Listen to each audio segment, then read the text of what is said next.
Voilà, ça ne marche pas.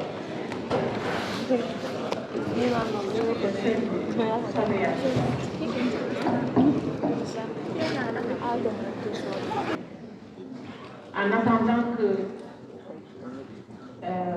qu'on puisse démarrer l'enseignement, je vais demander à ces étudiants-là de venir et puis de partager le fruit de vos recherches. J'avais une dame, hein?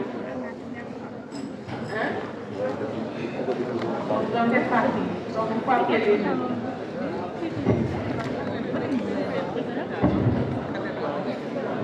Appelez les autres.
Bonjour, l'été, ici dans l'hémisphère nord, il est préférable d'arroser le soir. Le soir. En effet, pour réduire cette perte en eau. Parce qu'il va faire très chaud pendant la journée, vous arrosez le matin, il fait très chaud tout au long de la journée, l'eau va être perdue. Donc le moment idéal qui va réellement profiter à la plante, c'est le soir. En effet, quand il va faire très chaud. Mais sinon, si vous avez la possibilité d'arroser et le matin et le soir, c'est encore mieux. Mais comme nous sommes à l'ère de l'économie de l'eau, il faut vraiment bien étudier cette question. Elle n'est pas bête. C'est pour vous aider à éviter le gaspillage. Parce que moi, j'ai vu des gens arroser. Une année, c'était, je pense, ça devait être en 2017. J'étais allée en mission à Saint-Louis et puis nous avons pris la nationale, non pas la nationale, la route des Niayes. La route des Niayes depuis Saint-Louis. Donc à partir de Kébémer, on emprunte vraiment, c'est presque une parallèle par rapport à la route nationale. Et vous passez par Mboro, etc. Mais la manière dont ces gens-là arrosent le jardin, c'est du gaspillage. Il faut qu'on le parle. Parce qu'ils envoient des jets d'eau et la plante n'a pas besoin de toute cette eau-là qui est envoyée. Et à n'importe quelle journée, parce qu'on est passé là-bas, notre véhicule a traversé la zone aux environs de 13 heures. À 13 heures, on continue à avancer. C'est pourquoi j'ai posé la question. Mais merci beaucoup. Merci à vous tous qui avez pris de votre temps pour aider vos camarades à bien comprendre cette problématique d'économie de l'eau, mais aussi l'arrosage efficace. Merci, il faut les applaudir. Ça va désormais se passer comme ça. J'ai remis à vos camarades une première série d'exercices. Il y a 3 ou 3 exercices. Une première série. Il faudra vous rapprocher. Est-ce que vous pouvez vous lever pour dire que c'est vous qui détenez un responsable? Vous avez tout distribué? Il faut donner à mademoiselle. C'est mademoiselle Mbaye.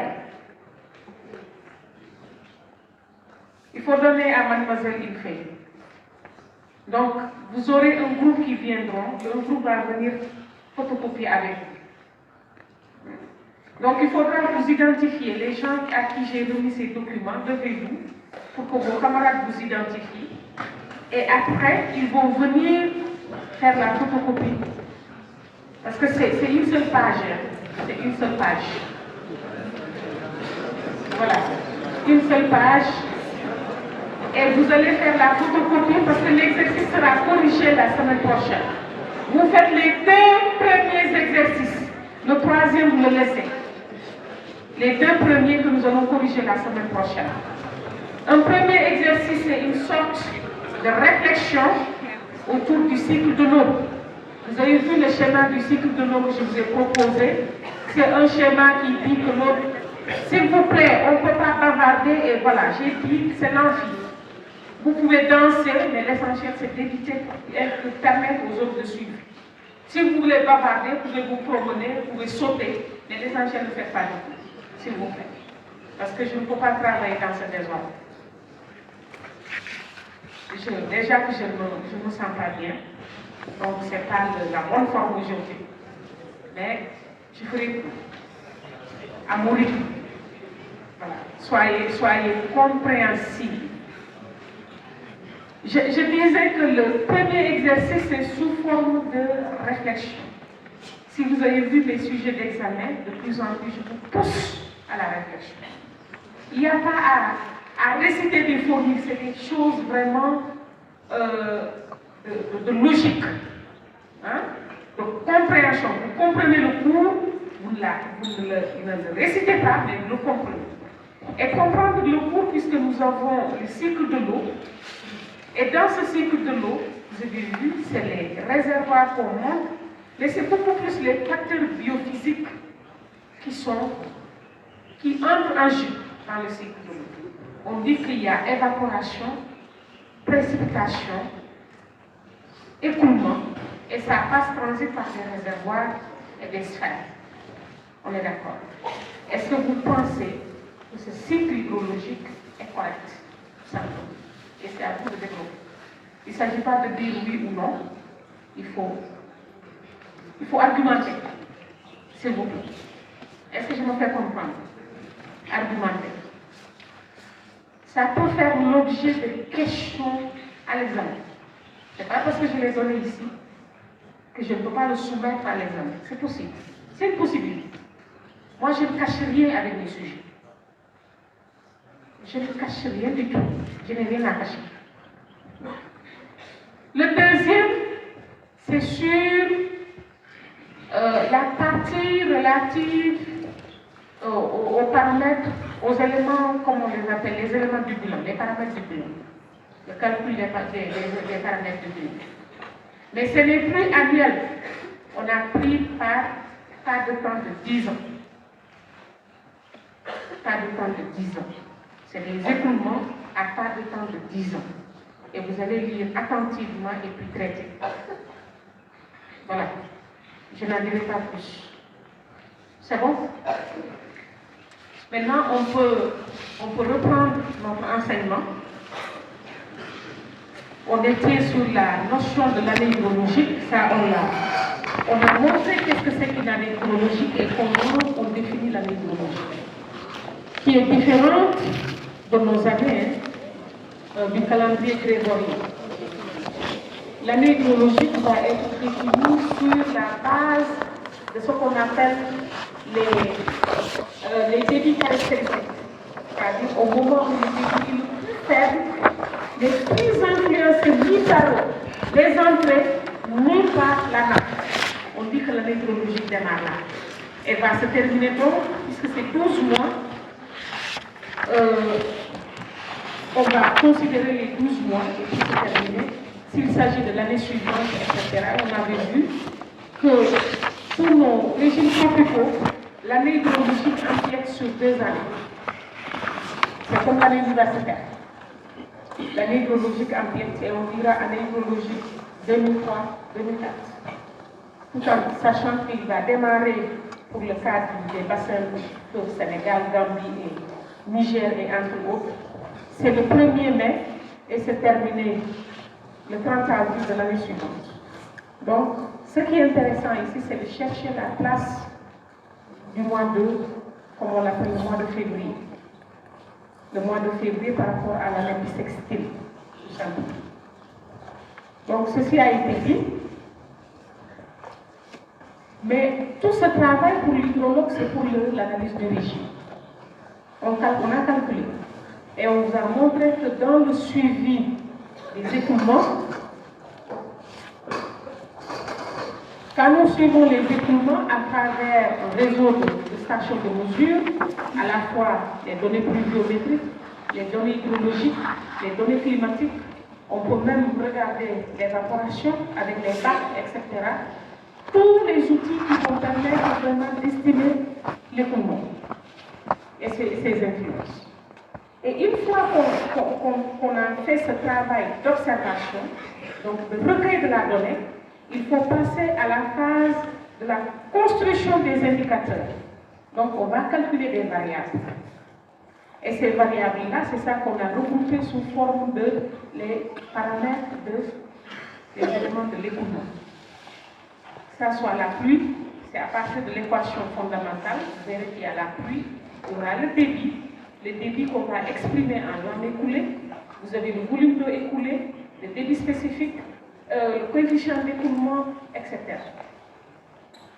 Mais tout ce travail-là, c'est pourquoi faire, c'est pour l'analyse. Il faut qu'on arrive à analyser, parce que n'oubliez pas que le cours s'intitule les manifestations de l'écoulement. Comment l'écoulement se manifeste?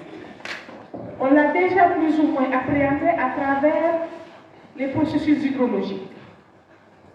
Mais là, ce qui est intéressant maintenant, c'est l'analyse du régime. Quelle est la carte d'identité de notre cours d'eau? Étudier sur une période de 30 ans, comment ce cours d'eau se comporte. Est-ce qu'il y a écoulement plus ou moins sur tous? Est-ce que l'écoulement est concentré sur une période de l'année? Le reste de l'année, on a de l'eau ou très peu d'eau, donc de faible débit. Qu'est-ce qui est à l'origine de ces écoulements, etc. Donc c'est là où on va analyser le régime. Et un régime, il va scinder l'année en plusieurs périodes. En plusieurs périodes. Ça peut être juste deux périodes qu'on va appeler période de hautes eaux et période de basses eaux. Et ça peut être plusieurs, vraiment au sens, c'est-à-dire vous avez peut-être deux périodes de hautes eaux, deux périodes de basses eaux. C'est possible. Et lorsque vous êtes en présence d'une alternance unique entre une période de hautes eaux et une période de basses eaux, il n'y a que ça. Par exemple, sous nos latitudes, le fleuve Sénégal n'a qu'une seule période de hautes eaux et une seule période de basses eaux. Ne pas confondre la période avec le mois, s'il vous plaît. La période, puisqu'on va vous montrer comment on calcule les périodes de hautes eaux, ne confondez pas, parce que la période de hautes eaux peut effectivement correspondre à un seul mois, qu'on peut aller au-delà d'un mois. Mais on va vous dire comment on détermine on différencie ces périodes-là. On arrive à les distinguer. Donc, quand vous avez une seule période de hautes eaux suivie d'une seule période de basses eaux, je ne suis pas là dans la durée, c'est-à-dire quelle est la période la plus longue, quelle est la période la plus courte. Moi, c'est juste l'effet d'alternance. Hautes eaux, basses eaux. Au cours de l'année. Donc, dans l'année, les 12 mois, on a une seule période de hautes eaux, une seule période de basses eaux. On dira que le régime est unimodal. Unimodal ou monomodal. Unimodal ou monomodal. On est d'accord? Donc c'est ça. Donc vous avez des variations de débit qui vont combiner une période de hautes eaux suivie d'une période de basses eaux. Ou une période de basses eaux suivie d'une période de hautes eaux. Peu importe. Je vous ai dit, la durée n'est pas prise en compte ici. La durée maintenant, c'est dans l'analyse que vous allez la faire ressortir. Et on dira que le régime est unimodal ou monomodal. Et lorsque vous avez un régime, un cours d'eau qui a 2 ou 3 périodes de hautes eaux, 2 ou 3 périodes de basses eaux, on dira que le régime est mixte ou complexe. Mixte ou complexe. Dans le cas de mixte, il n'y a que 2 périodes de hautes eaux, 2 périodes de basses eaux. Et souvent, c'est lié, dans ces régimes mixtes, c'est l'alternance de 2 modes d'alimentation ou de saison. de saison d'apport pluvial ou d'apport en eau. Et dans les régimes très complexes, c'est-à-dire qu'ils vont avoir au moins 3 périodes de haute eau, c'est ce qu'on appelle de grands ensembles hydrographiques, comme l'Amazone, le fleuve Congo, etc. Les Andes. C'est dans ces régimes-là, dans ces cours d'eau, qu'on peut observer ces régimes complexes, très complexes. Et cela est lié beaucoup plus à l'apport des tributaires, des émissaires. C'est-à-dire que ce sont des cours d'eau qui sont hyper hiérarchisés. On avait vu des cours d'eau de l'ordre de 14. C'est là où vous allez les retrouver. Et ce sont des régimes très complexes qui traversent peut-être plusieurs domaines climatiques. Et chaque domaine climatique traversé par ce cours d'eau va imprimer sa loi ou son régime, ça va apparaître au niveau de l'écoulement global. Donc, c'est des cours d'eau à régime très, très complexe. Donc, ces variations intermensuelles, dans tous les cas, combinent 6 phases. Quand vous prenez un hydrogramme de chiffre, un hydrogramme de cours, quand il pleut, même ici tout de suite, s'il commençait à pleuvoir, vous verrez que le bassin versant va réagir. Le bassin va réagir. C'est comme nous, hein? Le matin, on a plus ou moins, au cours de l'année universitaire, on a plus ou moins un petit cycle ou une petite variation dans nos activités. Lorsque l'année démarre, par exemple, en octobre, c'est un souhait qu'on puisse démarrer l'année universitaire en octobre. En octobre, on aura un premier semestre qui démarre, qui probablement va prendre fin en mars. Mais après, il y a la période des examens. N'est-ce pas? Donc, vous avez une période de haute activité, et puis après les examens, c'est le retour au calme, où les gens vont se reposer un peu, souffler un peu, n'est-ce pas? Le temps que les copies soient corrigées, que les résultats soient publiés, vous soufflez un peu. Donc, c'est la période. Vous avez une période d'activité avec les cours, ça monte, jusqu'aux examens, et puis ça descend. C'est le calme. En attendant que le second semestre démarre. Et lorsque le second semestre va démarrer, c'est encore une deuxième phase, jusqu'aux examens. On termine les examens, donc c'est 2 sessions normales. Il faut un peu de vacances, probablement, peut-être pas. Et puis, on organise nos sessions de rattrapage. Ça repart encore. Un tout petit peu pour vous parce qu'il faut réviser. Donc, vous êtes à une intense activité. Et puis après, vous aurez vos grands vacances. Et où tout le monde va souffler. Et ça sera le petit calme. Et qui permet à chacun de recharger les batteries. Donc, la vie humaine, elle est ainsi faite. Et le cours d'eau va fonctionner comme ça, tout au long de l'année. Mais pour vraiment arriver à sortir cette photographie, il faut une observation sur une période minimale, je vous ai dit, de 30 ans. 10 ans, ce n'est pas suffisant. 20 ans, ce n'est pas suffisant. Il faut un minimum de temps. Minimum. Maintenant, si vous êtes en présence, par exemple, au niveau du Pôle Sénégal à Bakel, où les données existent depuis les années 1900, 1920, peut-être, vous considérez toute la série.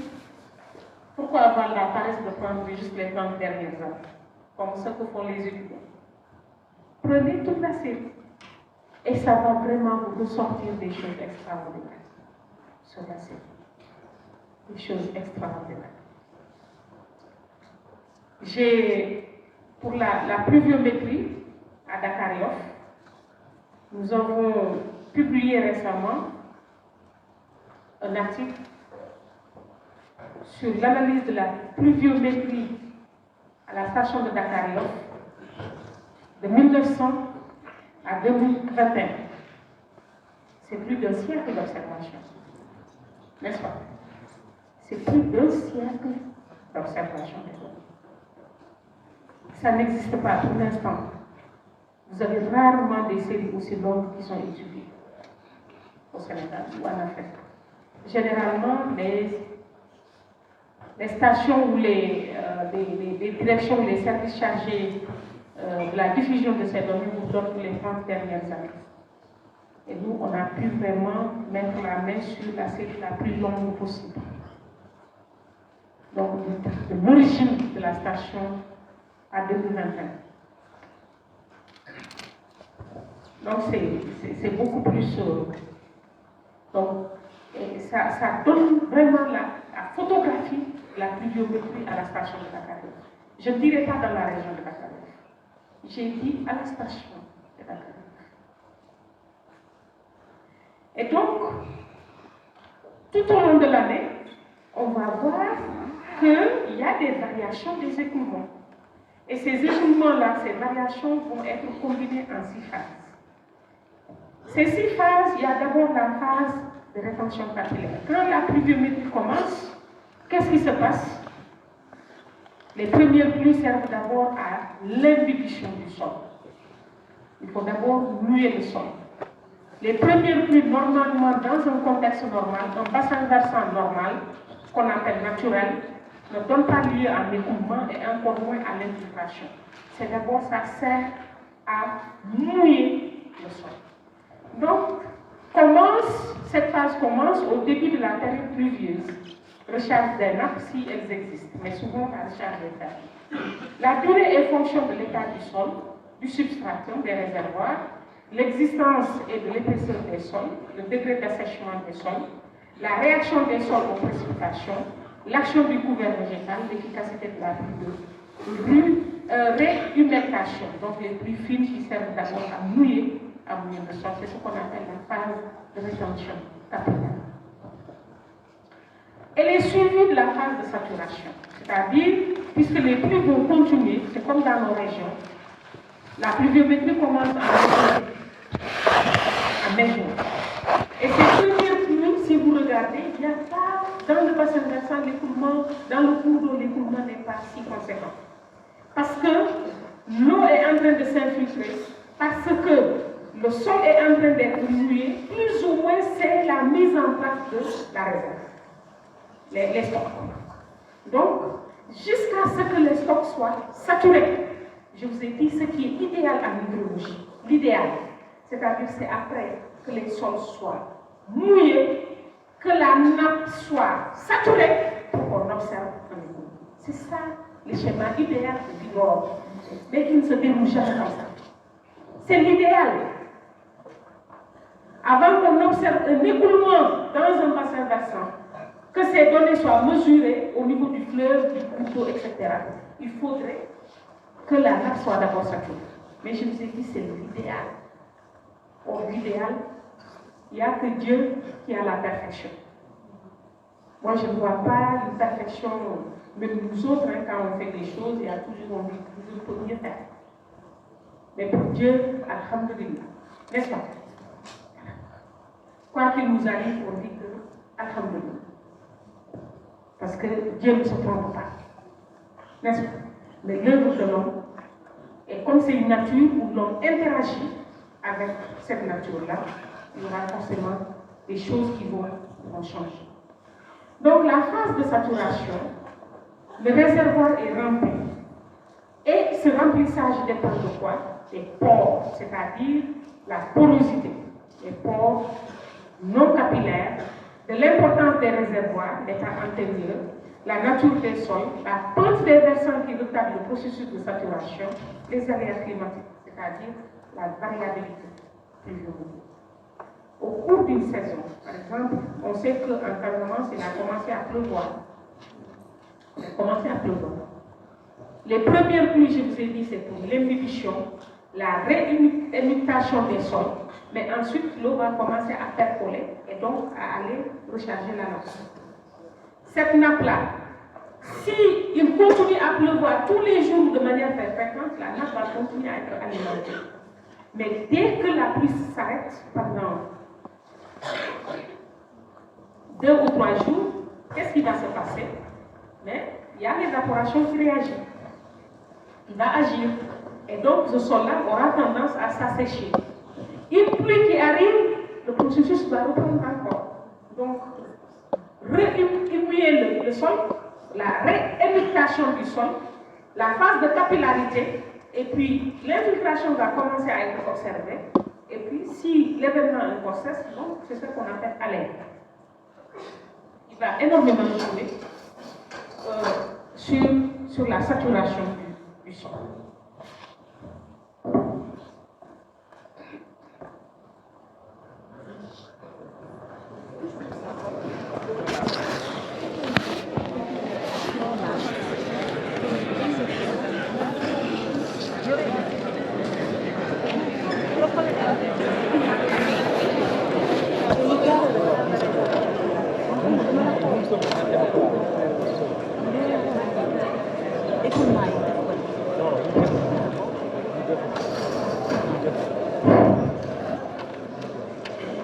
Donc je disais que pour que ce sol-là soit saturé, il y a plusieurs paramètres.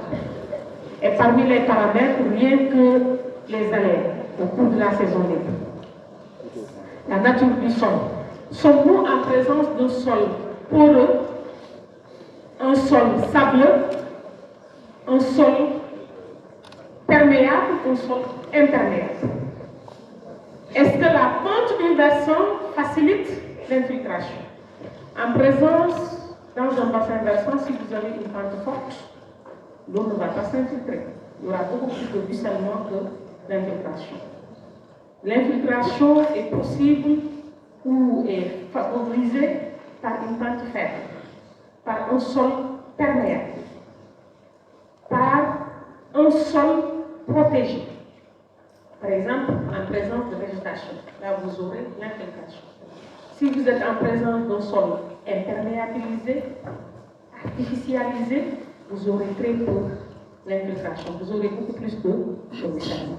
Donc vous avez vu tout ce qu'on avait vu auparavant, ça commence à apparaître ici. L'importance des réservoirs, quel était l'état antérieur de la nappe des réservoirs? Est-ce que c'était des nappes qui étaient saturées déjà ou des nappes qui étaient à leur niveau le plus bas possible?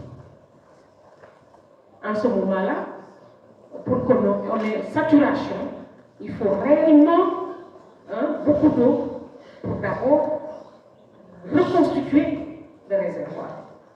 Cette phase de reconstitution du réservoir. Puis, comme la pluie augmente, on est au cœur de la saison des pluies, qu'est-ce qui va se passer? On aura une saturation.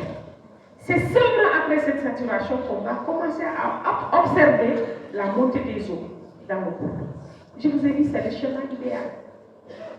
Je répète encore, schéma idéal. Donc la phase de montée des eaux, qu'on appelle la phase de crue, comporte une période où les sols sont saturés. Ça se réalise lorsque, si et seulement si les sols sont saturés. Idéalement. Si ça ne vous intéresse pas, vous prenez la tangente.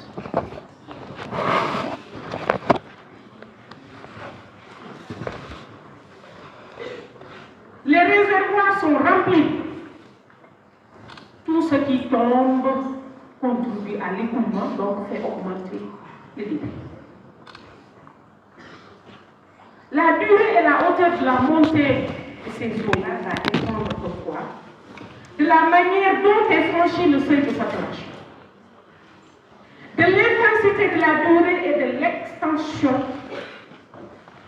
des précipitations, du sol, de la pente, de la forme du bassin, etc. De l'état d'imperméabilité, de la végétation, tout ceci en jeu. Donc, nos facteurs de l'écoulement. Tous nos facteurs de l'écoulement, la forme du bassin. Est-ce qu'on est en présence d'un bassin de forme circulaire ou allongé? La pente faible, pente forte. Parce que quand vous êtes dans des bassins versants de pente faible, j'explique. Quand vous êtes en présence d'un bassin versant de pente faible, le sol est saturé, on l'a dit.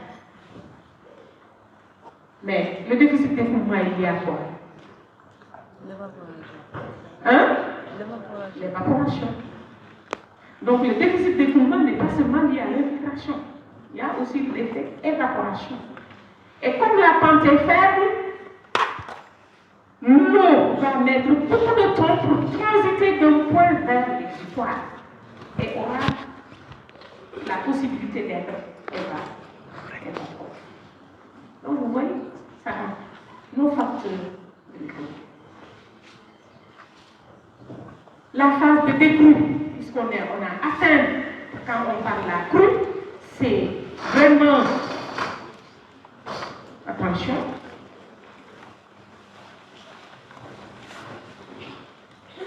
je représente ça comme ça. Vous avez la phase de montée. Et ça qu'on a dit, ça dépend de la forme de l'hydrographe. On est là, c'est la pointe. Donc ici, nous avons la crue. Et une fois qu'on est là, on peut avoir la décrue. Donc ici, c'est la décrue. Mais pour qu'on ait ça, il faut que le sol, les nappes soient, on a dit, saturées.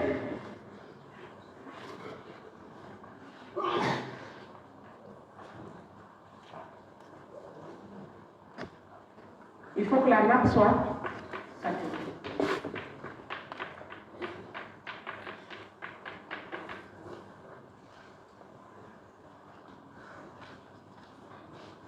D'accord? Donc, ensuite, on a la décrue, la phase de descente. Il y avait une phase de montée. Et la phase de décrue, généralement, elle est observée à la fin de la saison des pluies. Lorsque les entrées sont inférieures aux sorties.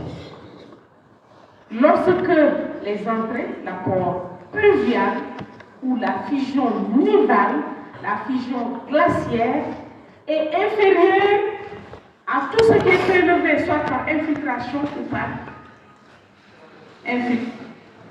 infiltration ou par évaporation. Donc forcément, on va avoir la décrue s'avance. Donc la phase de décrue commence dès que les sorties dépassent les entrées. Donc dès que les apports sont inférieurs aux sorties. La diminution des pluies entraîne la baisse du niveau des eaux. Si les pluies persistent, c'est-à-dire il n'y a pas un arrêt absolu, de temps en temps on observe un événement, une averse qui arrive, et chaque averse va plus ou moins relancer. C'est juste une sorte de relance de l'économie. Chaque averse va relancer l'économie.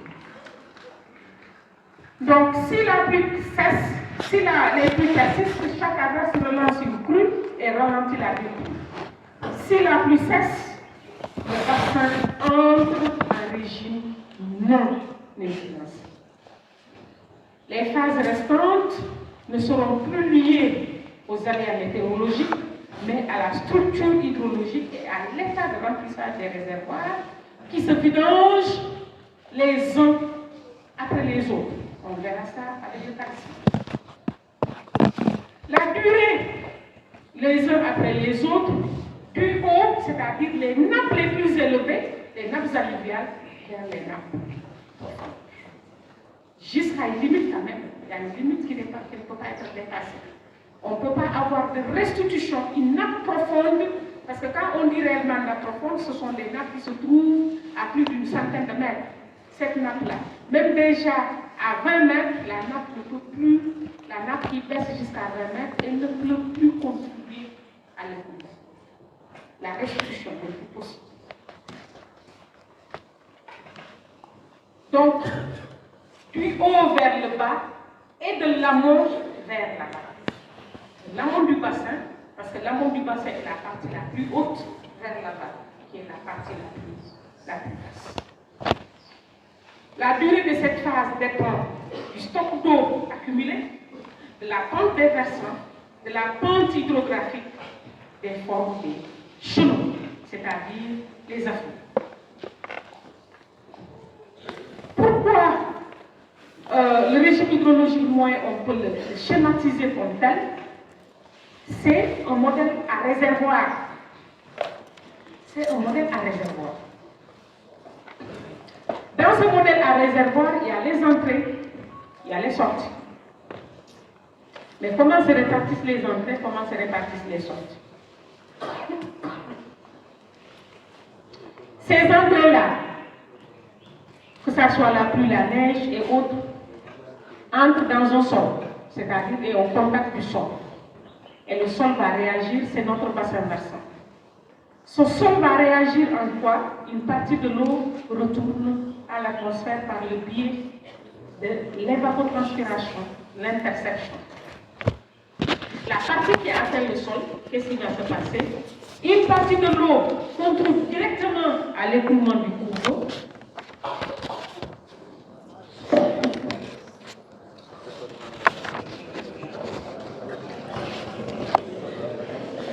Quand je parle, ça arrive. Par le biais du ruissellement, est-ce que vous dites que j'arrête le cours?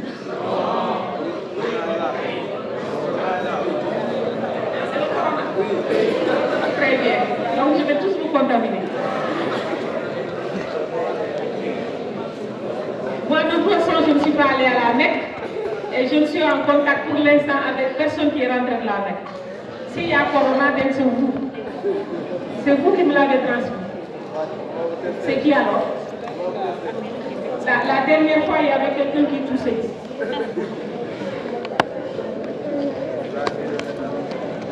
C'est vrai que j'hésite à aller voir ces gens-là parce que... Non, le mieux, c'est pas le corona. J'ai des allergies. Et c'est ma principale maladie. Alors, je reviens. Je disais que l'eau au contact du sol, avant même d'atteindre le sol, une partie de l'eau retourne à l'atmosphère. Celle qui arrive au sol, une autre partie va être réévaporée par le biais de l'intersection des feuillages, mais aussi de l'évapotranspiration des plantes et autres. Mais une fois que cette eau-là est là, une partie de l'eau va ruisseler et aller directement alimenter le cours d'eau. Donc vous avez vu ruissellement, puis rivière. Une partie va commencer à s'infiltrer et puis rapidement ressortir vers le cours d'eau. C'est mon processus d'écoulement. On avait vu. L'écoulement hypodermique de sucre. Et l'autre partie va percoler, s'infiltrer pour aller alimenter la nappe. Mais cette nappe-là, c'est une perte, mais elle est momentanée. Puisqu'on a dit, après, que cette eau de la nappe va plus ou moins plus tard être restituée au cours et contribuer à l'écoulement dans le cours. Je vous avais donné la formule que l'écoulement total dans un bassin versant, c'est la somme de ces écoulements. Et si on décompose notre schéma, ce qu'on appelle schéma conceptuel du modèle du génie rural par mensuel, c'est le modèle du génie rural à part de temps mensuel, c'est pourquoi on l'a appelé deuxième part de temps mensuel.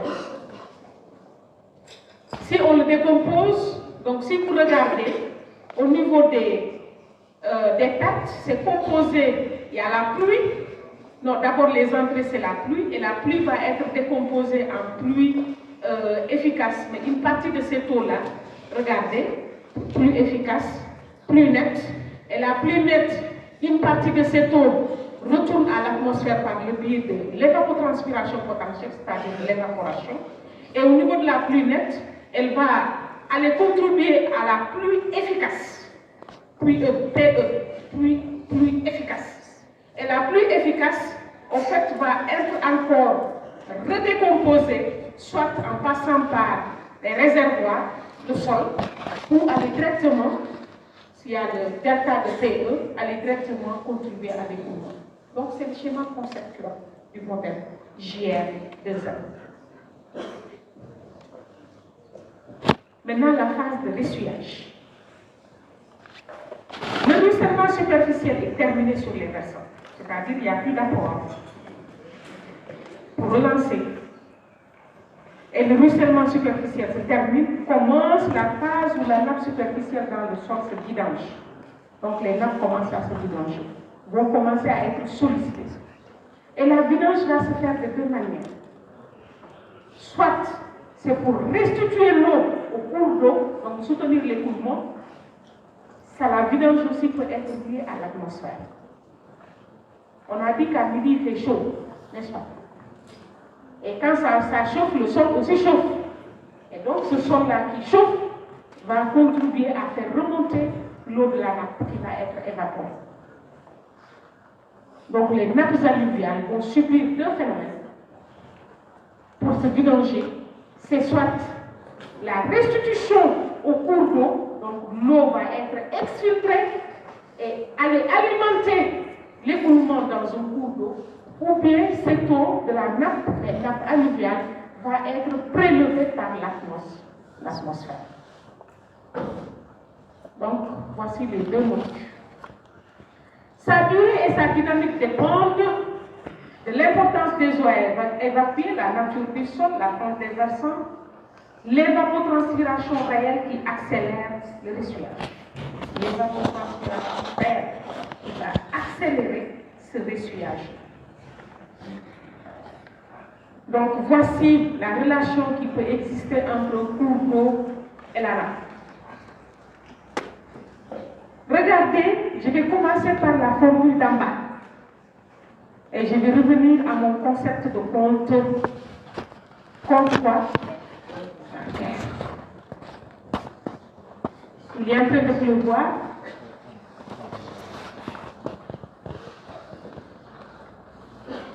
J'ai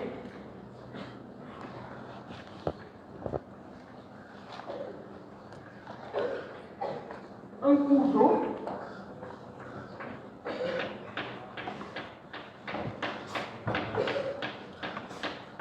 Il commence à pleuvoir.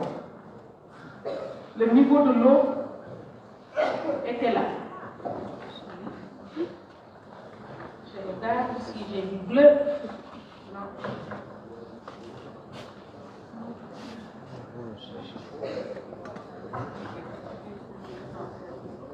Donc le niveau de l'eau était là. Dans le cours d'eau, ça c'est le cours d'eau et ici on a la nappe. C'est la nappe qui est là. Donc je vais me représenter comme ça. Et quand je mets un trait au niveau de la nappe, cela signifie que la nappe est haute. La nappe est à son niveau le plus bas. Pour l'instant, la nappe est à son niveau le plus bas.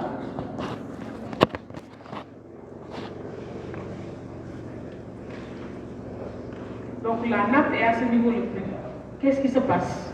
Au moment où il est en train de pleuvoir, vous avez vu qu'ici, le cours d'eau commence, son niveau commence à s'élever. Mais une partie de cette eau-là va alimenter la nappe. À partir du cours d'eau, alimente la nappe. Donc là, nous sommes dans la période où nous avons l'apport en eau lié soit à la pluviométrie, donc la pluie, soit liée à la fusion, qu'elle soit nivale ou glaciaire. Et donc, le cours d'eau contribue à l'alimentation de la nappe. Donc, transfère une partie de son eau à la nappe. J'ai un surplus d'eau et je donne une partie à la nappe pour lui dire garde-moi. Lorsque les nappes existent, parce qu'il y a des régions où les nappes n'existent pas. Puis arrive une deuxième période. Et au cours de cette deuxième période, toujours pour le même bassin,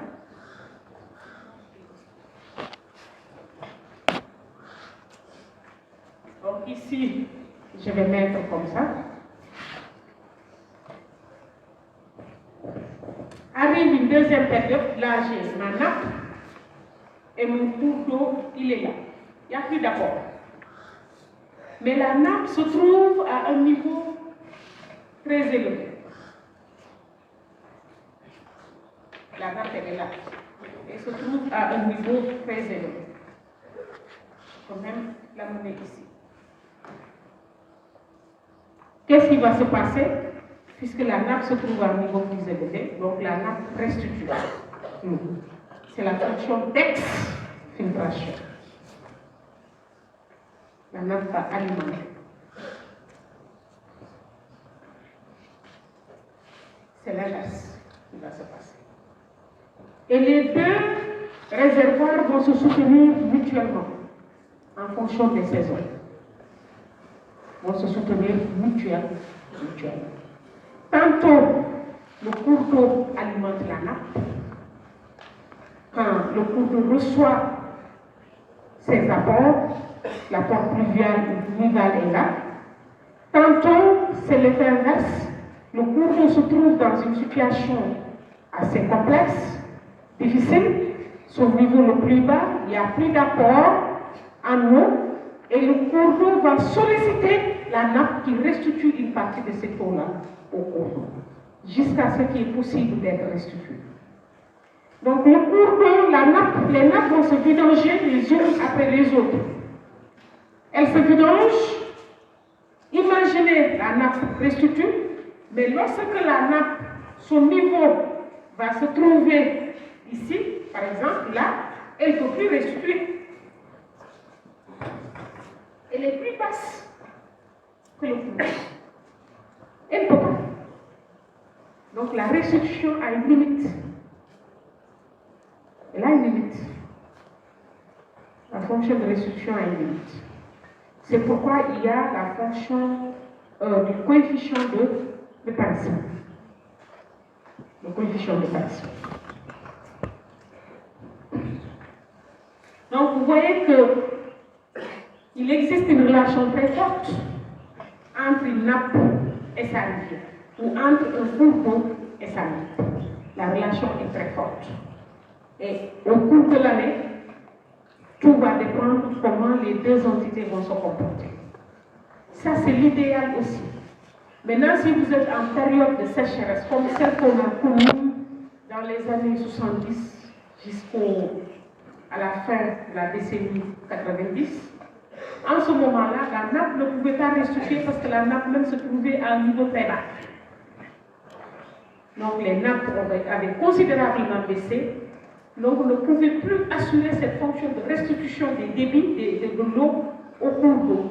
Et c'est ce qui faisait que les cours d'eau, surtout quand vous prenez le fleuve Sénégal, le fleuve Gambie, le fleuve Casamance, etc., qu'est-ce qui se passait?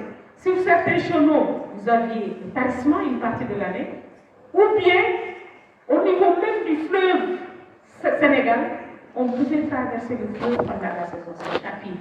C'est ce qu'on appelle traverser le vallée. Et dans les cours d'eau, que ce soit au niveau de la partie aval, la zone qu'on appelle exutoire ou embouchure, qu'est-ce qui se passe? Puisque c'est des bassins versants côtiers que je viens de citer, le fleuve Sénégal, le fleuve Gambie, le fleuve Casamance, je peux continuer à citer, jusqu'à la Mélancolie, je peux citer, mais je vais nous limiter à ces fois-là. Il y a la Somone, il y a le Djikoy, il y a l'Anema, il y a le Saloum, etc. Qu'est-ce qui se passe? Puisqu'on est dans des zones côtières, où ces cours d'eau-là débouchent, où on est embouchure, et au niveau de ces régions côtières, le relief est tellement bas que c'est l'eau de mer qui pénètre.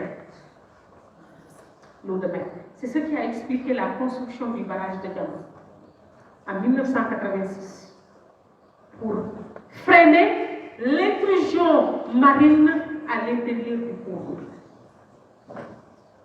C'est ce qui a justifié la construction du barrage d'Affignam au niveau du marigot du Nord. Maintenant, quand vous prenez le fleuve Casamance et le fleuve Gambie, où on n'a pas réalisé de barrage, vous avez vu la dynamique. C'est une dynamique marine. Et donc, ce sont des cours d'eau aujourd'hui qui fonctionnent à sens inverse.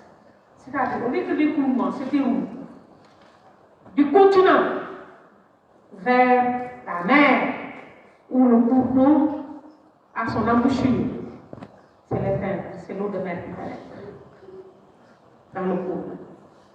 Et quand l'eau de mer pénètre avec quoi? Avec le sel. Et c'est ce qui a amené ce phénomène de salinisation des rizières en Casamance. Salinisation des rizières. Et au niveau de chaque bief, j'ai effectué une mission au mois de février. Le phénomène, il est, malgré le retour des pluies, parce que les pluies sont revenues depuis la décennie 2000, on a un retour vers la normale, et malgré ce retour, le phénomène de salinisation persiste et perdure. Et je ne pense pas, ce que j'ai vu, ça n'est pas en train de s'arrêter. Je ne pense pas.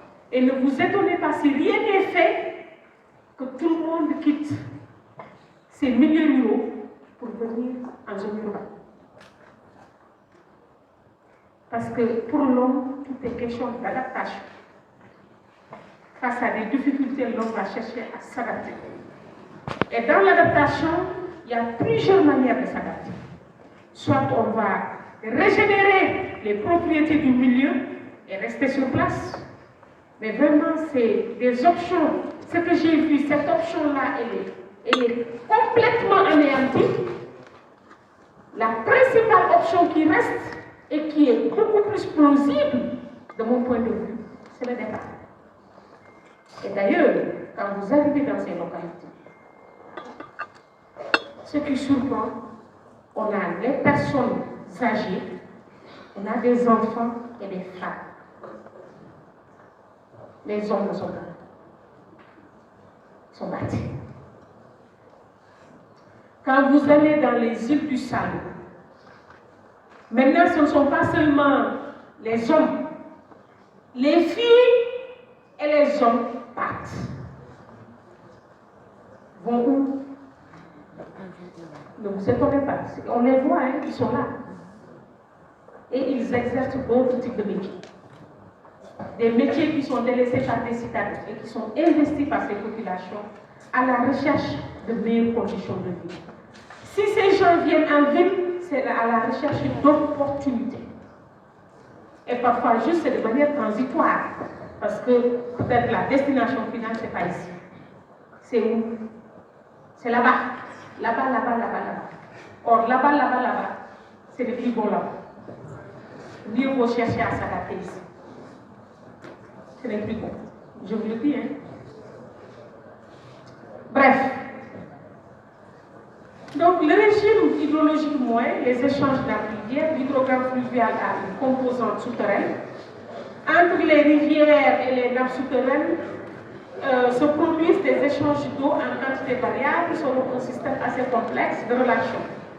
La nappe entretient des échanges directionnels d'eau et de substances dissoutes. Substances dissoutes, il y a une faute. De manière permanente. La nappe assure l'écoulement de base.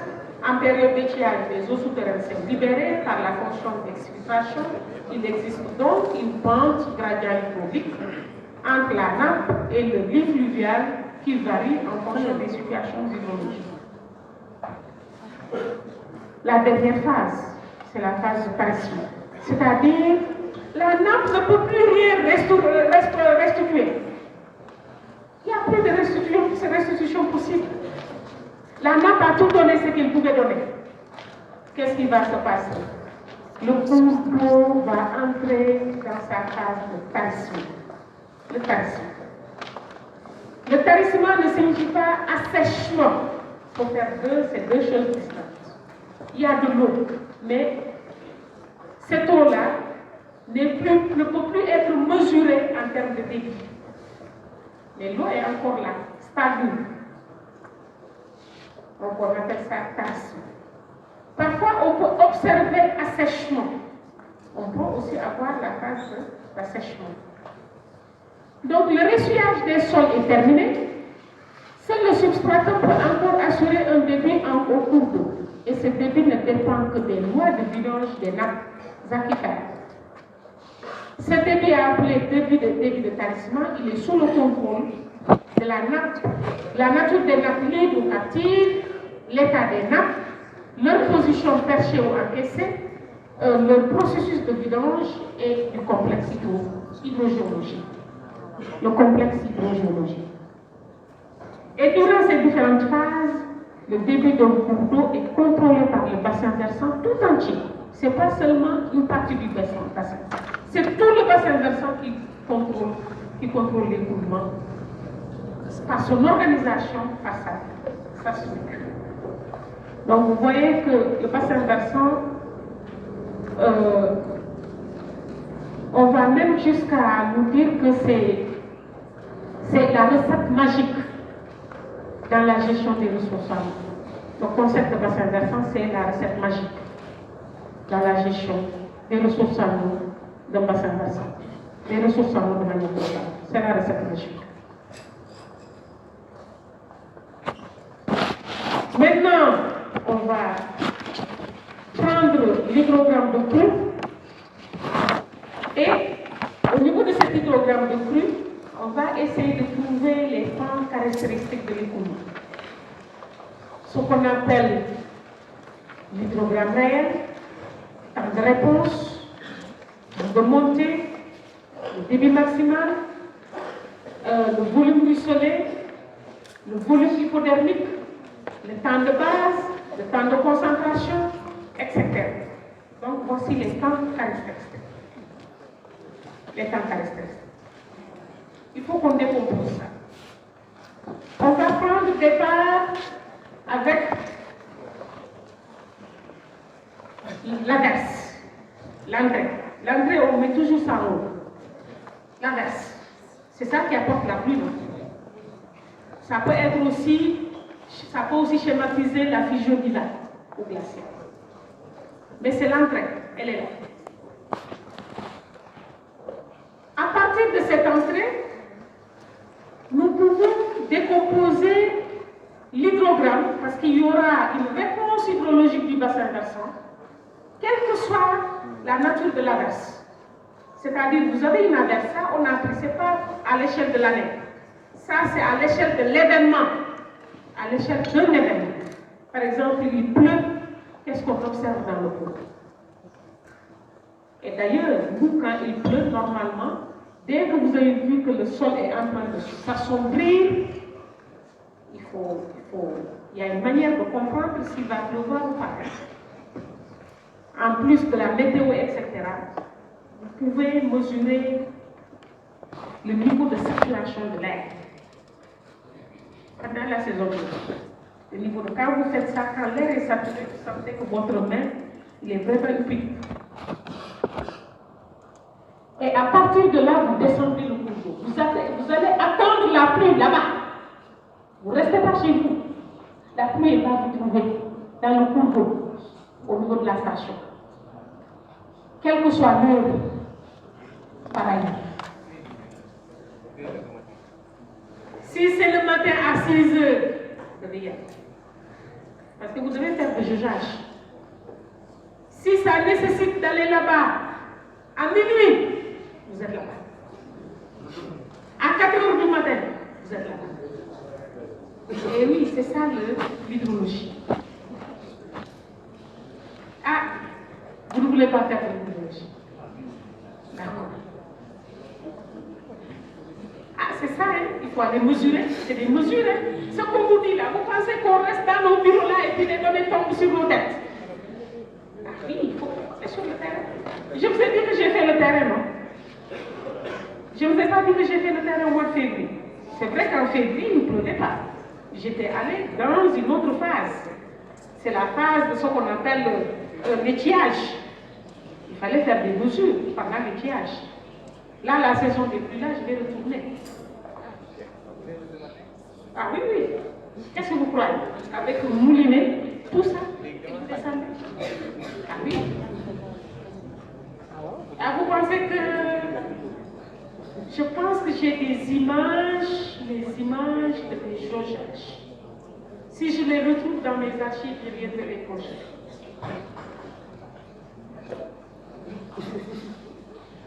Il ne faut pas fuir.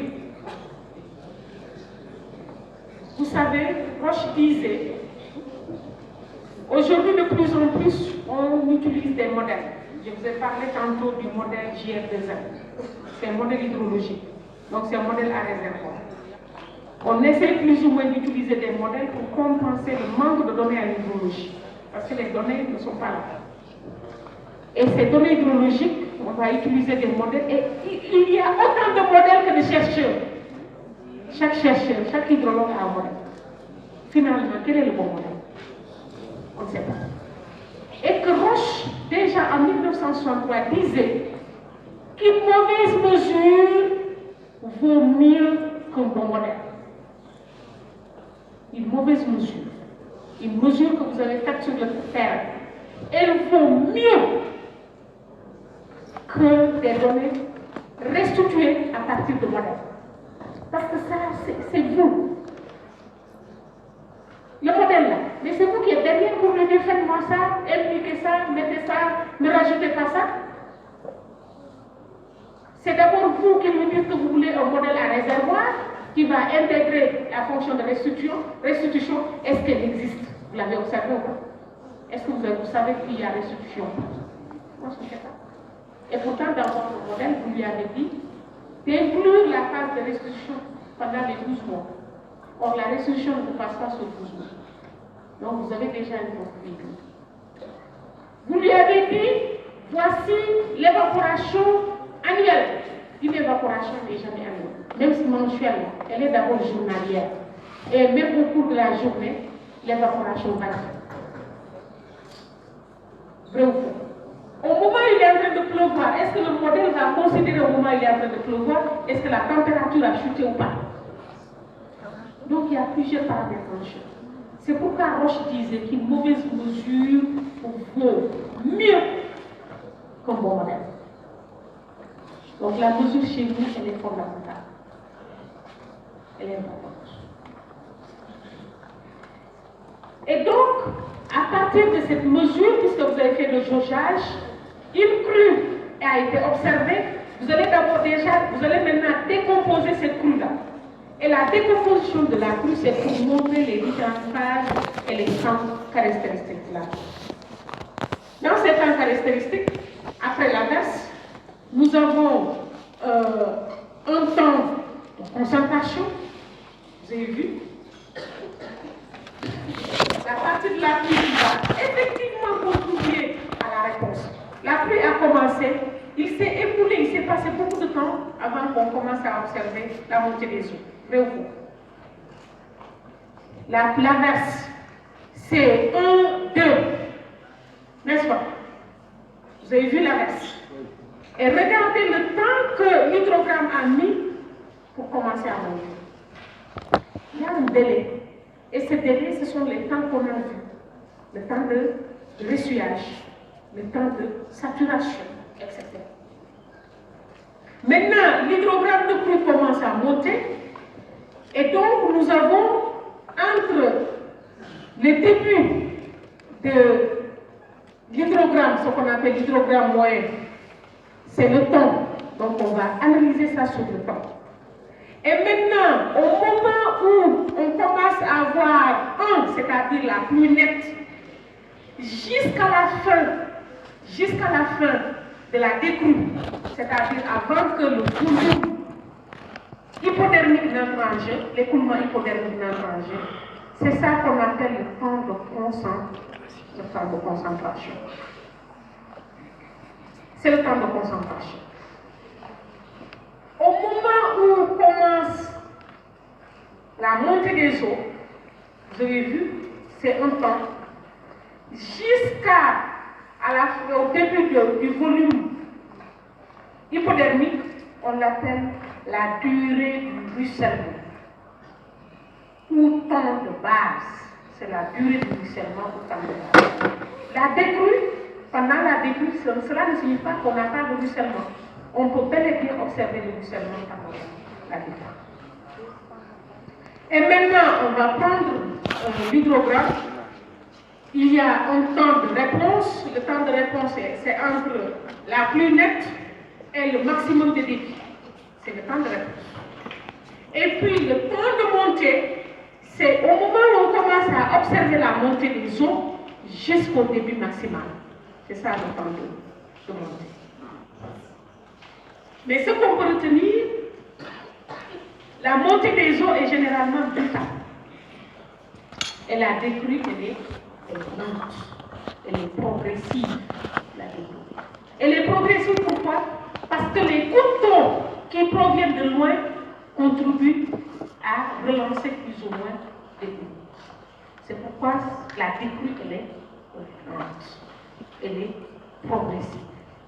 C'est permettre aux dernières gouttelettes d'eau d'arriver.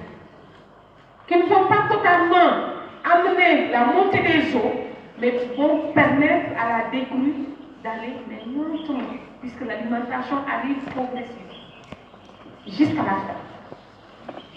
Et quand le ruissellement cesse, vous avez vu, quand le ruissellement, c'est lorsque le ruissellement cesse, qu'est-ce qui va se passer?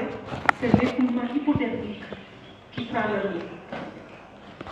Et lorsque l'écoulement hypodermique se termine, c'est l'écoulement de base qui enclenche. L'écoulement de base. Donc voici nos processus hydrologiques.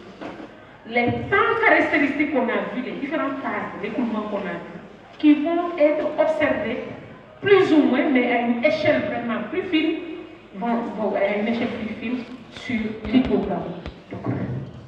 L'hypogramme de creux. Ça, c'est à l'échelle de l'événement. Un événement, c'est une averse, c'est la pluie, c'est une perturbation qui est un événement. Donc, voici ce qu'on va observer. Et donc, vous avez une rapide montée des eaux avec une courbe de concentration qui est redressée, qui correspond à l'averse et au ruissellement. Et puis la pointe de crue qui est déclarée plusieurs heures par rapport à l'averse. La pointe de la crue, elle arrive plusieurs heures ou avec un délai, la crue, le maximum de débit arrive avec un délai par rapport au début de l'événement. Donc, il y a un délai qui se passe. Parce qu'il y a l'imbibition, il y a l'infiltration, l'interpolation avant qu'on commence à observer.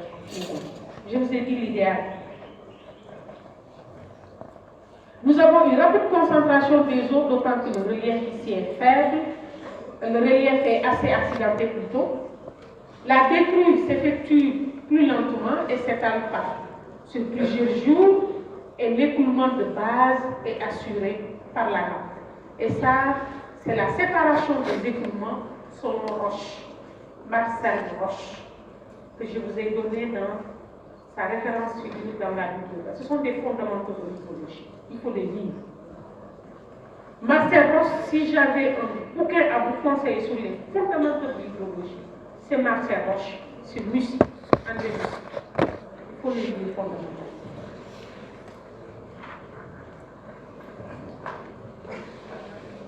L'isochrone, la plus éloignée de l'exutoire, représente le temps mis pour que toute la surface du bassin contribue à l'écoulement à l'exutoire après une averse uniforme. Les temps caractéristiques servent surtout à comprendre en partie le comportement hydrologique du bassin versant et l'importance relative de chacun de ces sous-bassins.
Il dépend de l'observation de la courbe de variation tracée à partir du début chez le journalier.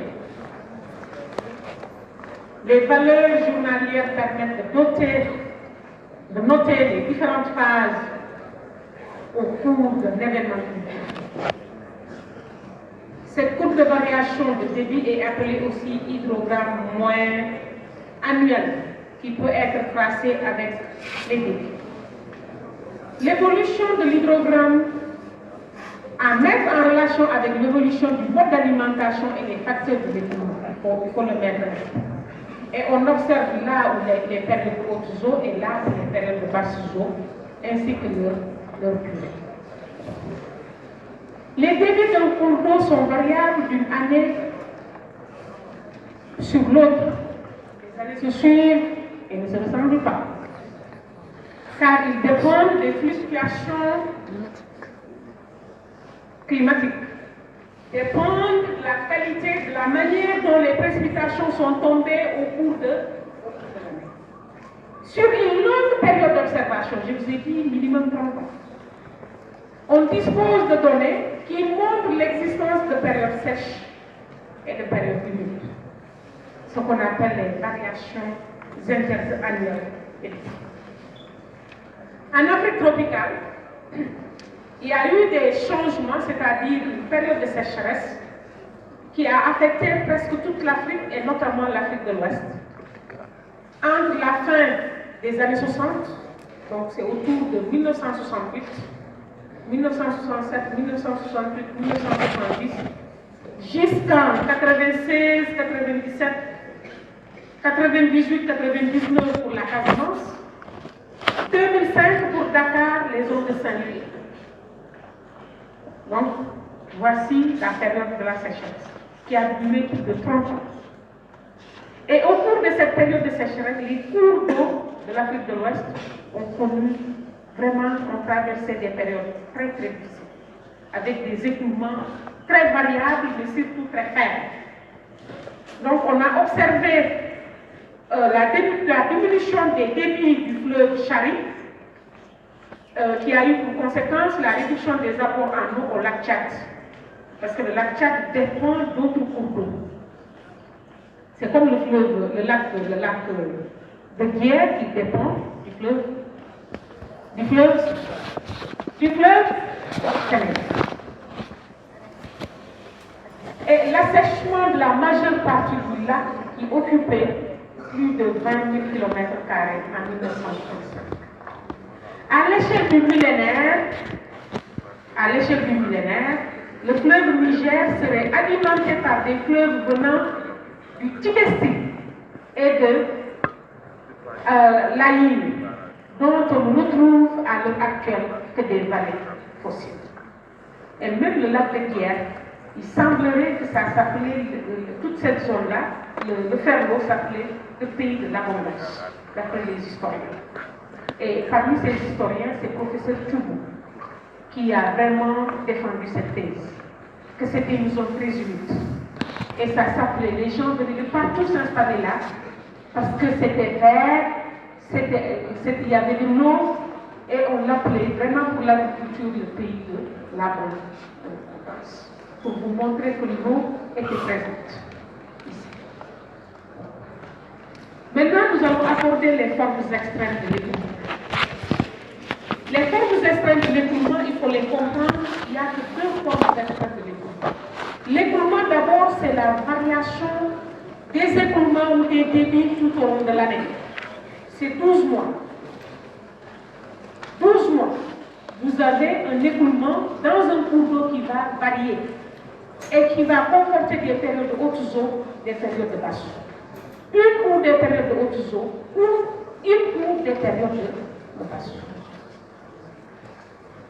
Mais au cours de cette année hydrologique, le cours d'eau va connaître 2 jours caractéristiques, 2 jours exceptionnels. C'est le jour où le cours d'eau enregistre le débit le plus élevé, qu'on appelle la crue, et le jour où le cours d'eau enregistre le débit le plus faible, qu'on appelle l'étiage. Donc ce sont les deux extrêmes le maximum et le minimum. Les extrêmes, les écoulements extrêmes, se décomposent en un écoulement maximal et en un écoulement minimum. Il comporte un écoulement maximal, c'est la crue, et un écoulement minimal, c'est l'étiage. Mais, il y a un mais. On ne peut pas désigner la crue où on veut. La crue survient, je vais me passer de toute cette dialectique autour du concept de crue et du concept d'étiage. Parce que même nous, entre nous, hydrologues, on se comprend mal. Je vous ai dit, en hydrologie, il y a autant de modèles hydrologiques que d'hydrologues. Moi-même, je peux inventer mon modèle. Où je prends le modèle de quelqu'un, je vais bien citer, et à un moment, je dis que moi, je le modifie et j'introduis tel ou tel paramètre. Est-ce que vous voyez? Oui. Donc, c'est un modèle de X, mais modifié par modèle Y. En matière de concept de crue et d'étiage, les hydrologues ne se comprennent pas entièrement.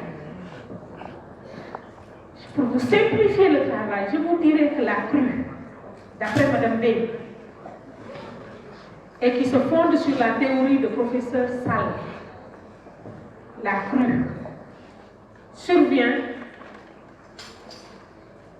en période de haute soupe. Elle ne peut pas être située en dehors de la période de haute soupe. La crue intervient, donc c'est le débit maximal enregistré pendant la période de haute soupe. C'est le débit maximal, le débit journalier maximal enregistré en période de haute soupe. Et l'étiage, c'est le débit minimal, le débit journalier minimal enregistré quand? En période de basse. Vraiment pour vous éviter toute la dialectique autour de ces deux concepts.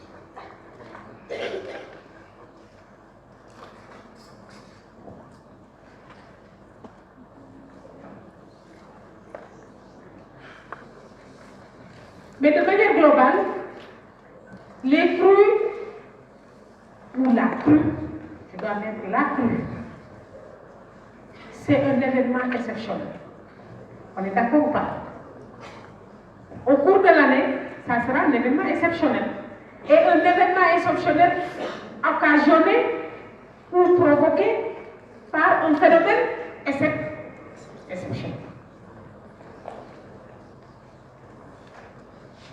Donc, exception faite aux crues artificielles liées aux ruptures de barrage, etc., les crues ont pour cause une alimentation exceptionnelle abondante, des averses abondantes et durables, une coalescence des flots, une fusion nivale ou glaciaire, un embarque, une dérape. Je vais juste partir averse, abondance et le terme de durée. Une des averses abondantes et durables. Averses abondantes et durables.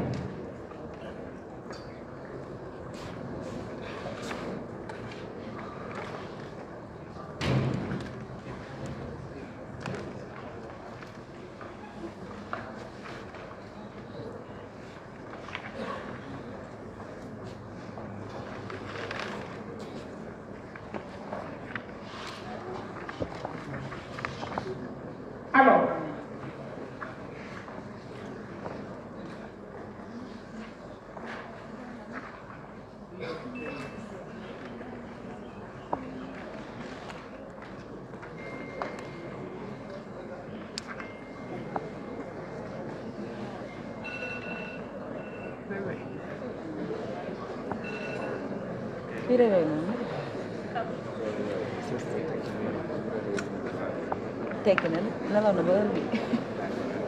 nous avons nos jours de la semaine.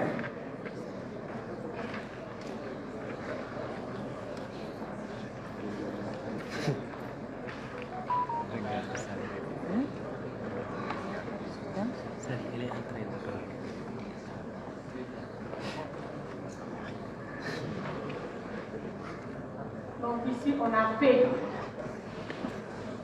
1 mm. On a la pluie 1 mm et ces pluies sont reçues de manière journalière. Le lundi, on a enregistré 10 mm de pluie. Donc je peux faire ça.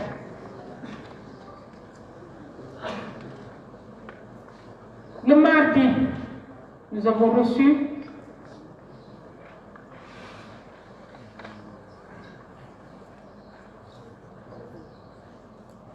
peut-être 25 mm de pluie. Où je fais ça sous forme de coupe, c'est pour ça. 10,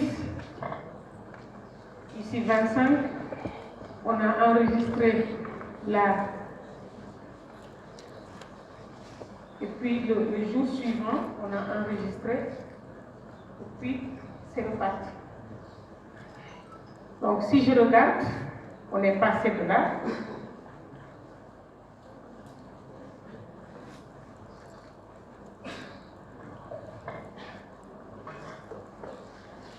Vous avez vu, il a plu combien de jours consécutifs?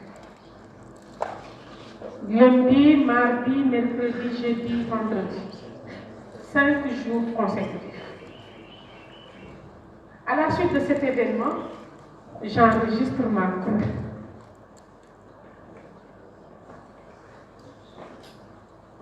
Donc, je l'ai enregistré le vendredi.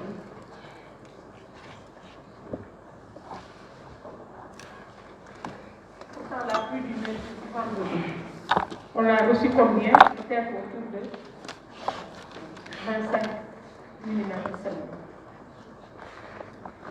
Est-ce que ce sont les 25 mm qui ont engendré la pluie? C'est qu'est-ce qui est à l'origine de ça?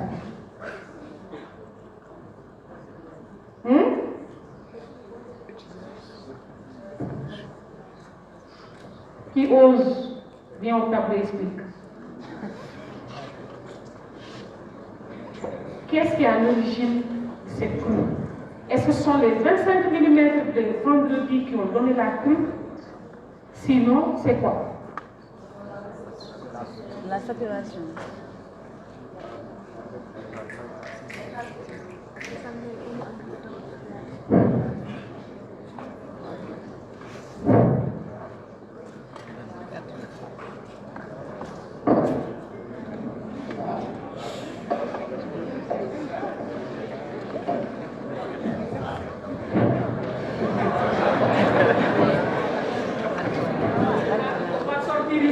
Madame Lé m'a transmis le Coran.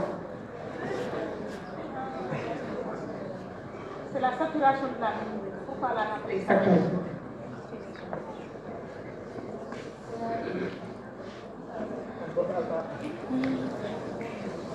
C'est la bonne voie.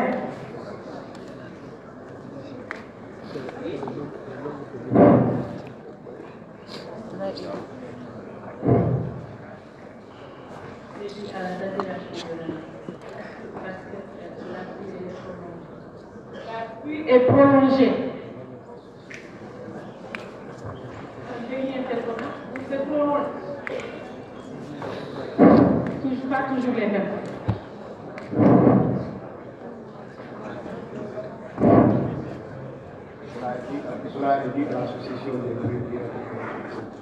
Donc c'est le cumul de plusieurs jours consécutifs. Cela est dû au cumul de plusieurs jours consécutifs. En fin de compte, quand vous regardez sur les 5 jours, on a, attention, 10 mm plus 20, 25 plus 35 plus 25 plus ça donne, on est autour de, peut-être qu'on a dépassé 100 mm hein, quand vous faites le cumul. Donc forcément les sols sont saturés, forcément au niveau du cours d'eau, donc le niveau de l'eau va être très très élevé. Donc la pluie ici n'est pas liée ce jour-là à une alimentation exceptionnelle, mais est liée à un phénomène. Et le phénomène c'est quoi? C'est la succession de plusieurs jours de Ça aussi, ça entre en jeu. Ça peut être lié un seul jour, par exemple en août, je pense que ça devait être le 6 août 2022, où Dakar a reçu 126 mm de pluie. Une seule journée. Il y avait 3 événements, 3 averses dans la journée, à 11h, à 15h et à 18h. Et quand vous faites le cumul de ces 3, le cumul, ça donne autour de 126 mm de pluie. Et tout Dakar était noyé. Tout Dakar. Il n'y a pas une exception ici, là ou là-bas. C'est tout Dakar qui était dans l'eau. En Europe aujourd'hui, c'est ça la caractéristique première. À Abidjan aussi, attendez, je vais vous donner, puisque nous sommes dans des réseaux.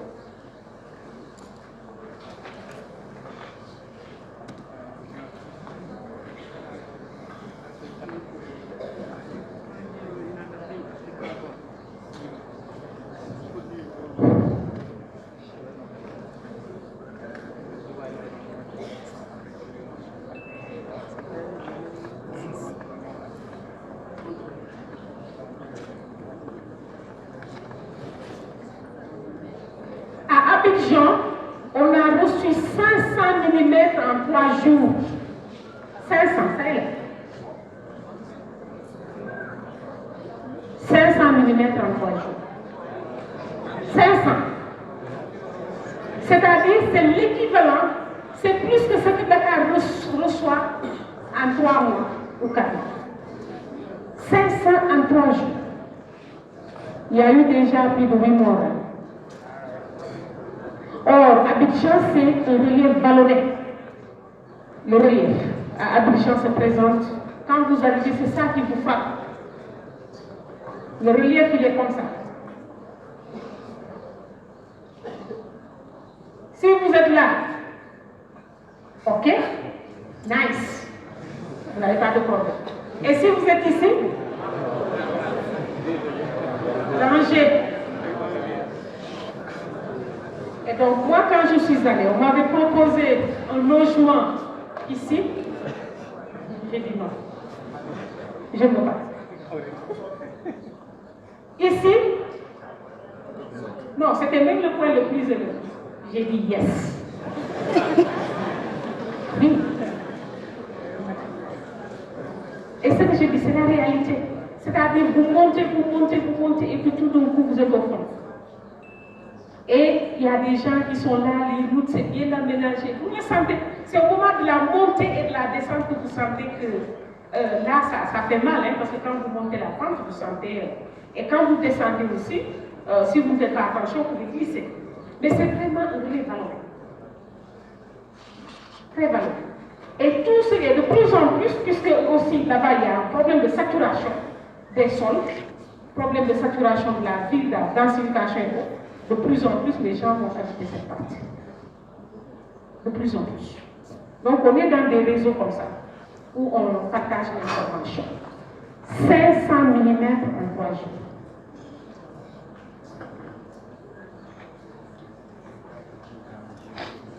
Et je pense que ça va nous arriver aussi ici. Donc, il faut vous préparer pour l'année. C'était déjà le Kenya. En mai, avril-mai.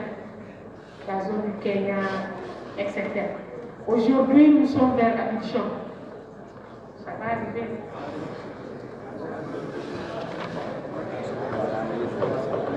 Mais si 500 mm tombent ici en 3 jours, je pense que nous tous, on va partir.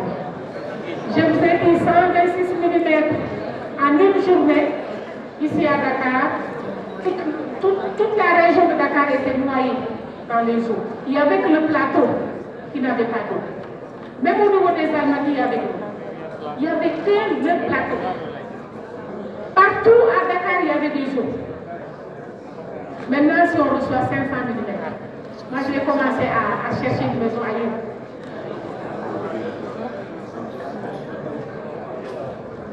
Donc, c'est ça la crue. La caractéristique de la crue est qu'elle s'établit brutalement et s'estompe lentement.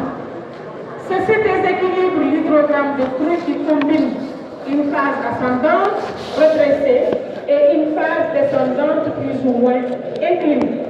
Donc voici l'hydrogramme de crue avec ses temps caractéristiques. Temps de montée, temps de base, temps de concentration, la pointe de l'hydrogramme, la décrue, la courbe de décrue, la courbe de tarissement, etc. Donc pour ce commentaire, on dira qu'il y a une montée rapide des eaux, courbe de concentration redressée correspondant à l'averse et au ruissellement. La pointe de crue est décalée de plusieurs heures par rapport à l'averse. Rapide concentration des eaux, le temps que le modèle est on l'a déjà dit, il faut que je sois. Donc la saison des crues est marquée par une dentelle de crue. Maintenant, si on revient, nous, à la définition que nous donnons à la crue, c'est-à-dire chaque événement donne une crue. Mais ce n'est pas ça la vraie définition.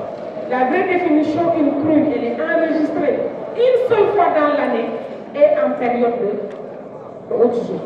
Et l'étiage, c'est une seule fois dans l'année et en période de basse jour.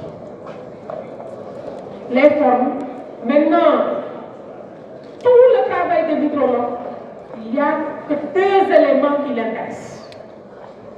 Toute l'étude hydrologique, c'est pourquoi, en dehors de la disponibilité de l'eau, qu'est-ce qui intéresse l'hydrologue ou qui intéresse la société? C'est de se préserver de la crue, c'est-à-dire des risques hydrologiques. On veut se préserver des risques hydrologiques.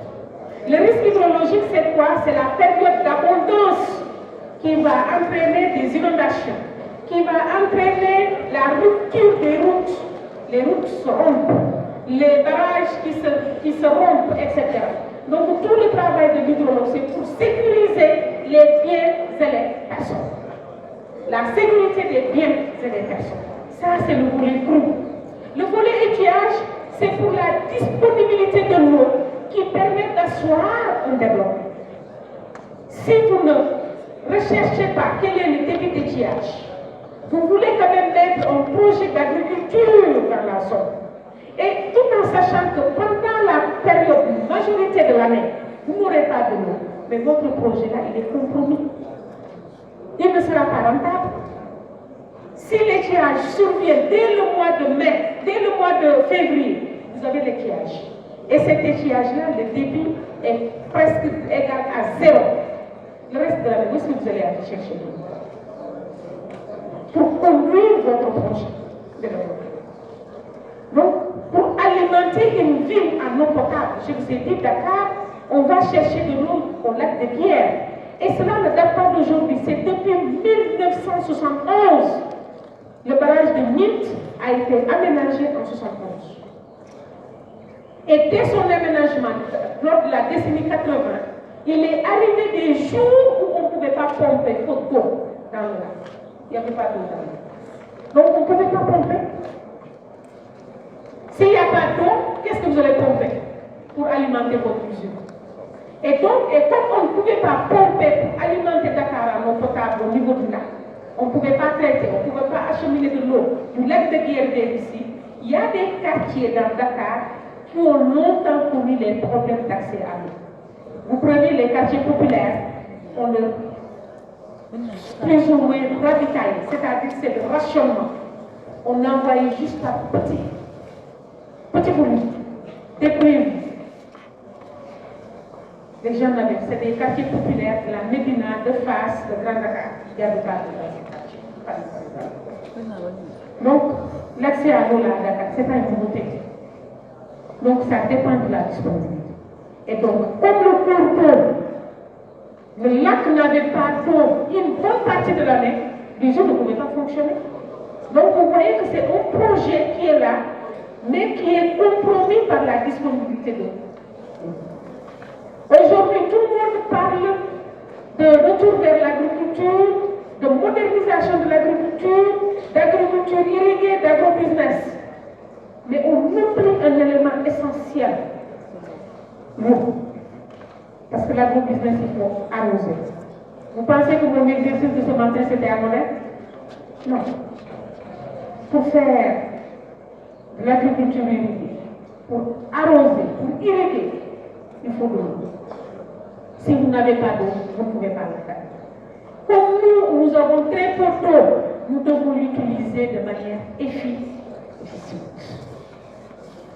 Savoir à quel moment on arrose. Or, ces agro-industriels qui sont installés dans le bassin du lac de Guiers arrosent 24 heures sur 24. Ça ne s'arrête pas. C'est des trucs, ils n'ont pas besoin de vous et moi pour soulever des... Non. C'est un système d'irrigation qu'on appelle, c'est l'aspersion, c'est le goutte à goutte, etc. Ils arrosent en permanence, sans tenir compte de l'évaporation et des moments opportuns pour arroser. Donc je vais tenter, oui. Charisma est.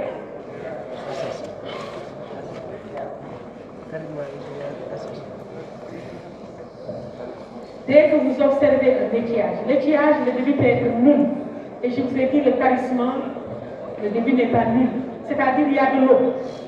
L'étiage, c'est en fait le jour où le cours d'eau et un registre sont tenus le plus faible. Je donne un exemple.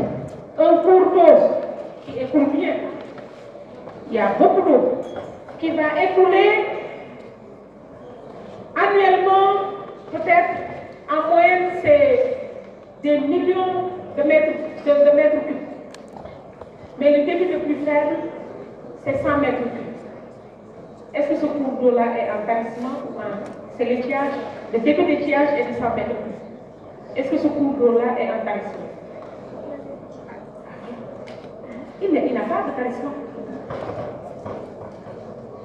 On vous a dit que l'étiage, c'est le débit le plus faible, enregistré en période de basse. Et le débit le plus faible ne signifie pas qu'il est nul. Or, le tarissement, c'est lorsque on vous a dit le débit est proche de zéro. C'est la phase de tarissement, et le tarissement est total en ce moment. Et après, plus tard, peut-être quelques jours après, on va rentrer dans la phase d'assèchement. Or, l'étiage, on a dit, c'est le débit le plus faible de la série au cours de l'année. Si le débit le plus faible est de 20, s'il est de 100, c'est le débit le plus faible, c'est l'étiage. Et l'étiage n'est pas égal à tarissement. L'étiage aussi, on peut avoir un étiage avec un débit de 0. C'est ça.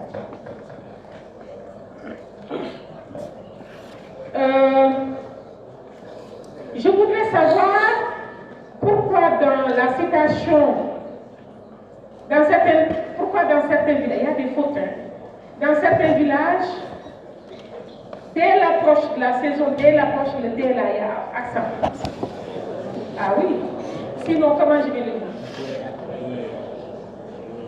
C'est pas il faut faire très attention avec vos messages WhatsApp et le discours scientifique ou l'écriture scientifique.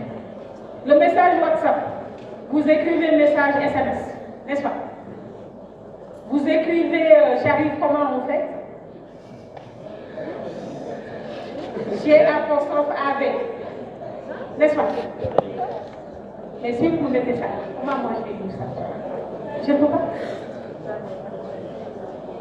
Je voudrais savoir dans certains, il a écrit dans certains villages, on dit un village.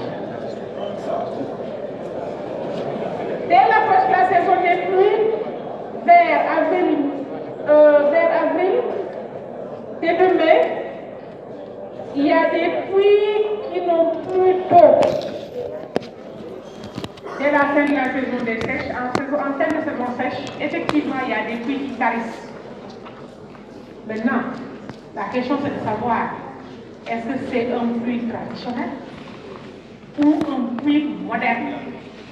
Est-ce que c'est un puits traditionnel qui a été creusé par un puisatier qui ne peut pas atteindre une certaine profondeur, ou bien c'est un puits moderne qu'on a construit avec des engins, c'est-à-dire un équipement adéquat, et qui permet de forer jusqu'à un niveau très profond pour aller capter la eau.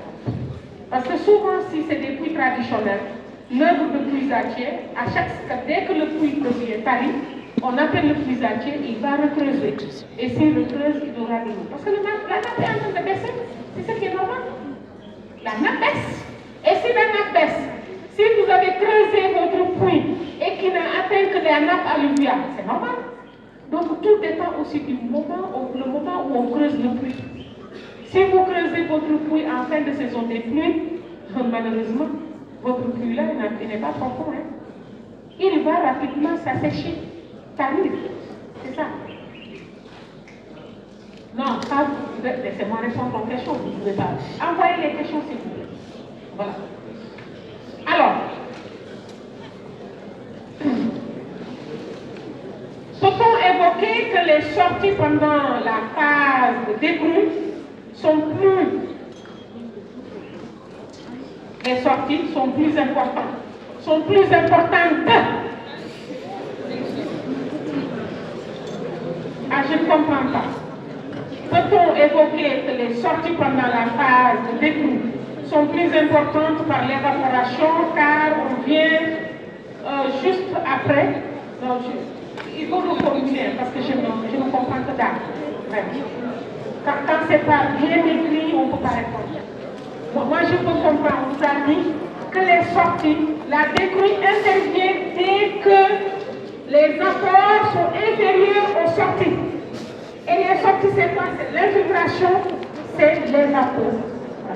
C'est ça qu'on a dit. La décrue est observée dès que les sorties sont inférieures, les sorties sont supérieures aux entrées. C'est-à-dire que dès que l'évaporation est supérieure à la au public. C'est ce qu'on a dit. Maintenant, comment vous retournez la phrase pour me la proposer dans un style correct? Sinon, je ne réponds pas. Je vous remercie.